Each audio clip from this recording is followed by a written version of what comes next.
Yoo harka fuunee kam jirtu kabajamtoonni hordoftoonni chaanelii Elsaa Teek. Ani Danuun jedhama. Chaanelii koo Danuu Teech jedhu irraan dhufee namoonni YouTube chaanelii kiyya subscribe gochuun na hordofuu barbaadan YouTube chaaneliin kiyya kinootii asii Danuu Teech jedheeti jira waan ta'eef iyyuu subscribe gochuun na hordofaan isiniin jedha.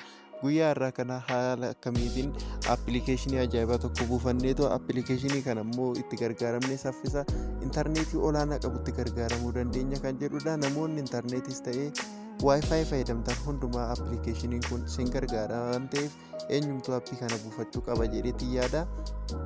Keessattuu namoonni kiroomiin keessan isiniif dalaguu dideetu isin rakkisu akkasumallee YouTube Studio fi wantoota adda addaaf itti gargaaramuuf seentaniitoo desktop site isaa yeroo hunda isiniif dalaguu kan dide jechuudha.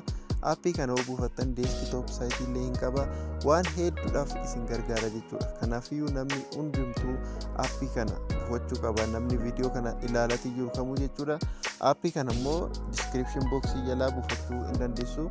Haala kamiin buufanna jettanii kan isin dhibe yoo jiraate Elsaa Teek jettanii erga search gootanii booda haala kanaatiin isinii fida jechuudha. Haala kanaatiin erga isinii fidee booda viidiyoo nan isin barsiisatii jiru kana anama fakkeenyaaf viidiyoo kana fakkeenya fudhadheetoo haala itti buufatta isinitti agarsiisu yeroo tokko viidiyoo kana erga gadi tuqxanii booda haala kanaatiin isinii fida jechuudha. Sana booda barreeffama jalatti barraa'ee jiru kana al tokko gadi tuqxoo san booda haala kanaatiin isiniif baasa. Erga haala kanaatiin isiniif baasee as jalatti saffisa intarneeta keessanii kan isiniif dabalu as tuqaa buufadhaa jennee barreeffama isiniif keenyatii jirra. Isinis bakka liinkii oro.1ofii.com jettu kana tuqxaniitoo buufachuu hin dandeessu jechuudha. Kanaafiyyuu kallattumaan gara appii kana keessoo isaa isin seensisee maal akka inni qabuu fi saffisa isaa hundumaa isin ilaalchisuun barbaada. Kanaafiyyuu appii kana keessoo isaa yeroo tokkoof yoo seennu haala kanaatiin nuuf fidaa jechuudha. Haala kanaatiin erga inni nuuf fidee asitti naakistii jennee yeroo tokkoof dabarra. Ammumallee parmishinii nu gaafachaa naakistii jennaani ammumallee naakistii jennaan jechuudha. Inni kun adblock inni kun maalidha yoo jettanii Chrome irra yeroo seentaa wantoota tokko buufachuu yeroo dhaqan jechuudha. Addisii adda addaa beeksisoota adda addaa akkasiin buufanneef kan isin cinqan hedduu of keessaa qabachuudha. Chrome'n garuu inni kun isa block godheetii jira jechuudha. Ad block illee of keessaa hin qaba. Kanaafiyyuu ammas next jenna. Amma immoo asitti get started isa dhufana yeroo tokko tuqna jechuudha. Sana booda haala kanaatiin nu baasa.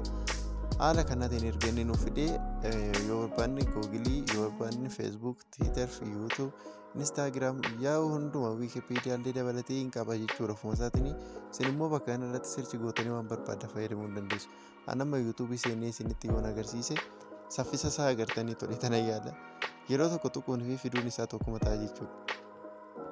Haala kanaatiin isin fide. Yeroo tokko Facebook haala kanaan tuqaa tokkichumaan fidaa jechuudha. Mee ammas immoo dhubatti deebi'ee Google yeroo tokko haala agartan kanaan isin fida jechuudha. Fakkeenyaaf anamma asirratti oneofii.com jedhee search odoon godhee haala saffisa qabu haaluma search gootanii tokkoffaa irratti isin fida jechuudha. Appii kanatti namni hin gammade namni tokko hin jira jedhee yaadu. Sababni isaa immoo baay'ee hojiin isaa haala nama dinquun kan hojjetudha. Fakkeenyaaf immoo desktop site Chrome qabu. Appiin kun illee of keessaa qaba. Haala kamiin baafanna kan jiru immoo tuqaa sadii asii kana erga tuqxanii asirratti request desktop site ishee kana yeroo tokkoof yoo tuqxan desktop site haala barbaadan namni kamiyyuu fayyadamuu hin dandeessu akka kompiitaraatti jechuudha. Desktop site jechaan immoo saayitii kompiitariitti fayyadamuun bilbiluma keenyaan fayyadamuu kan nu agarsiisudha waan ta'eef saffisa isaa kana fayyadamtanii namni kamiyyuu appii kanatti gammadoo hin taatu jedhee yaada.